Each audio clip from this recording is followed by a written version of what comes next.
ભરૂચના વાગરાના વિલાયતમાં મુખ્યમંત્રી ભૂપેન્દ્ર પટેલે વિશ્વના સૌથી મોટા પ્લાન્ટનું ઉદ્ઘાટન કર્યું। 1200 કરોડના ખર્ચે નવો CPVC રેઝિન પ્લાન્ટ કાર્યરત થયો। મેક ઇન ઇન્ડિયા અભિયાન હેઠળ વિલાયતમાં નવો પ્લાન્ટ શરૂ કરાયો। આદિત્ય બિરલા ગ્રુપ અને લુબ્રિઝોલ કંપનીના સંયુક્તથી લોકાર્પણ કરાયું।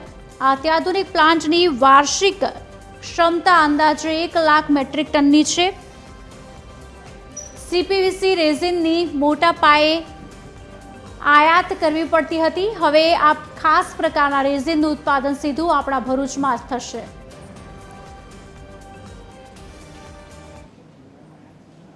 આ પ્લાન્ટમાં પર્યાવરણ પ્રત્યેની જવાબદારીને પણ સર્વોચ્ચ પ્રાથમિકતા આપવામાં આવી છે। આપણે વધુ રોકાણો આકર્ષવાની સાથે એકાઉન્ટેબલ સસ્ટેનેબલ અને ફ્યુચરિસ્ટિક ઇન્ડસ્ટ્રીઝ ડેવલપમેન્ટ સુનિશ્ચિત કરવું છે। આ પ્લાન્ટ સસ્ટેનેબલ ડેવલપમેન્ટથી વર્લ્ડ મેન્યુફેક્ચરિંગ હબ તરીકે ગુજરાતને વધુ મજબૂત બનાવીને વિકસિત ગુજરાતથી વિકસિત ભારતના નિર્માણમાં યોગદાન આપશે।